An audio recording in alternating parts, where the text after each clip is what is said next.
आप सबों को प्रभु यीशु मसीह के नाम से मेरा जय मसीह की। प्रियो, परमेश्वर को धन्यवाद हो। परमेश्वर सुंदर समय दिया कि आज की सुबह हम परमेश्वर के वचन को सीखे और अनुग्रह और आशीष को प्राप्त कर सके। मेरे साथ पढ़ सकते हैं मलाकी की पुस्तक, उसका 3 अध्याय, उसका 8 और 9 पद। यहाँ ऐसा लिखा हुआ है, क्या मनुष्य परमेश्वर को धोखा दे सकता है? पर देखो, तुम मुझको धोखा देते हो तो भी पूछते हो, हमने किस बात में तुझे लूटा है? 10वां अंश और उठाने की भेंटों में तुम पर भारी श्राप पड़ा है, क्योंकि तुम मुझे लूटते हो, वरन सारी जाति ऐसा करती है। परमेश्वर पिता इस वचन के माध्यम से हम सबों को आशीष दे। फिर यहाँ पर से 2 बातें लिखा हुआ है, पहला 10वां अंश के बारे में और दूसरा भेंटों के बारे में। हम आज की सुबह 10वां अंश के बारे में कुछ वचनों को सीखेंगे जो परमेश्वर के वचन में लिखा हुआ है।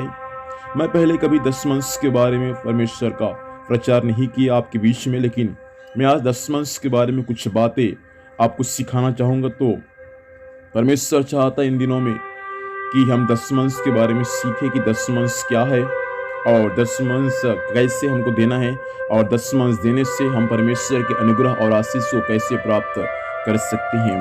सबसे पहले मैं आपको कहना चाहूँगा, 10वां अंश देना परमेश्वर के वचन का नियम है और परमेश्वर का आज्ञा है। आप यदि परमेश्वर पिता पर विश्वास करते हैं, आप उसके मार्गों में चलते हैं, आपने यीशु मसीह के द्वारा मिलने वाले उद्धार को प्राप्त कर लिया है, तो आपका कर्तव्य है कि आपका 10वां अंश आपका नहीं है, आपका 10वां अंश स्वयं परमेश्वर का है।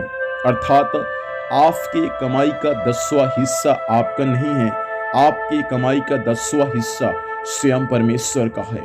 आप चाहे दिन में 200 कमाते हैं या महीने में 20,000 कमाते हैं, उनमें का 200 का 20 रुपए और 2000 का 200 रुपए बराबर परमेश्वर के मंदिर में आप ला कर दे, क्योंकि 10वां अंश देने का आज्ञा किसी प्रभु के दास ने नहीं दिया, लेकिन 10वां अंश देने का आज्ञा स्वयं परमेश्वर ने दिया।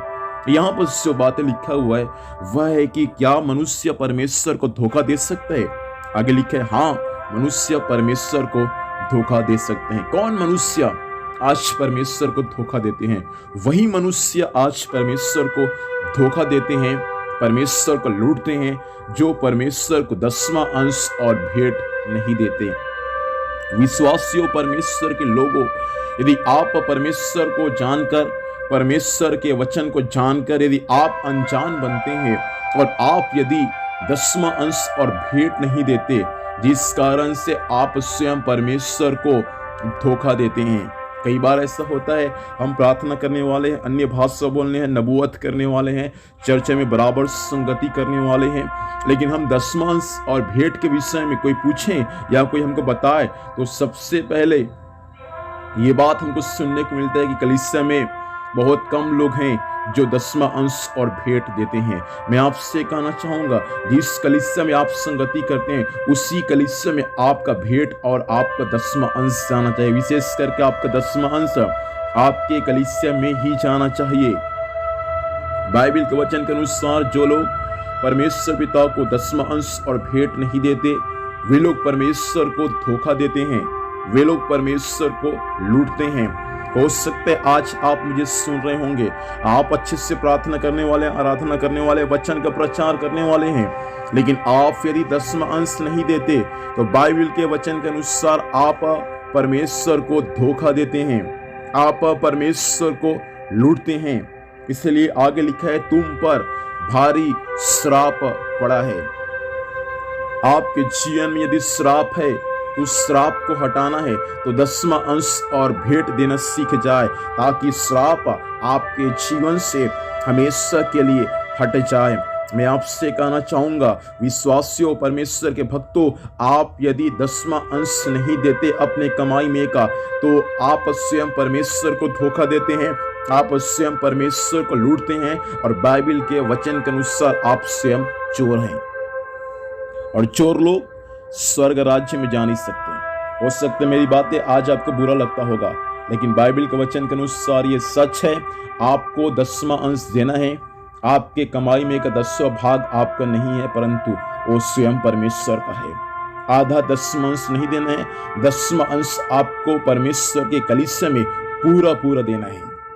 तभी आप भौतिक क्षेत्र में आशीषित हो सकते हैं। जो लोग 10वां अंश नहीं देते परमेश्वर को, पहला वे लोग परमेश्वर को धोखा देते हैं, दूसरा वे लोग परमेश्वर को लूटते हैं, तीसरा वे लोग स्वयं चोर है, और चौथा उन पर भारी श्राप पड़ा है। इसलिए मैं आपसे कहना चाहूंगा, 10वां अंश देना आज से शुरू कीजिए। आप सप्ताह में यदि आपको अपने कमाई का पैसा मिलता है, उसमें का 10वां भाग स्वयं परमेश्वर का है, उसको परमेश्वर को आप दे। आप महीने में यदि आपको पैसा मिलता है तो आपका 10वां भाग आपका नहीं है परंतु परमेश्वर का है। यदि आपको 10,000 मिलता है, उसमें का 1,000 परमेश्वर का है। आपको 20,000 मिलता है, उसमें का 2,000 परमेश्वर का है। आपको 50,000 मिलता है, उसमें का 5,000 परमेश्वर का है। आपको 1,00,000 मिलता है, उसमें का 10,000 परमेश्वर का है। लेकिन हमको 10वां अंश से बढ़कर हमको परमेश्वर को देना सीखना है प्रियो, ताकि हम सीखे और हमारा संतान भी परमेश्वर को देना सीख जाए। 10वां अंश नहीं देने वालों के बारे में मैंने आपको 4 बात बताया।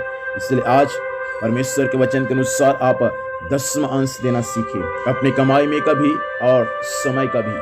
इस बातों को ध्यान दीजिए।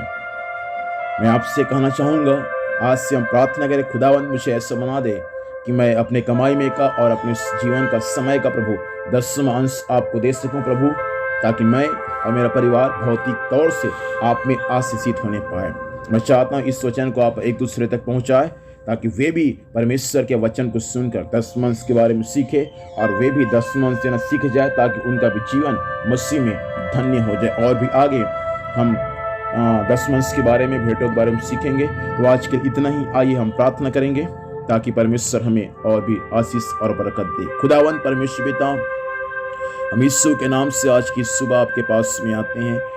इस वचन के अनुसार प्रभु जी, आज से हर एक लोग 10वां अंश देने वाले बन जाएं, ताकि हर एक का जीवन प्रभु आप में आशीषित होने पाए। सहायता करें। आज के दिन भर संभाल, स्वर्गीय सुरक्षा दे, हर काम को सफल करे और आपकी दया हमारे जीवन में स्वर्ग से प्रकट होने पाए। धन्यवाद, आपने ऐसे कर दिया। यीशु मसीह के नाम से मांगते हैं, आमीन। आप सबों को जय मसीह की। Praise the Lord.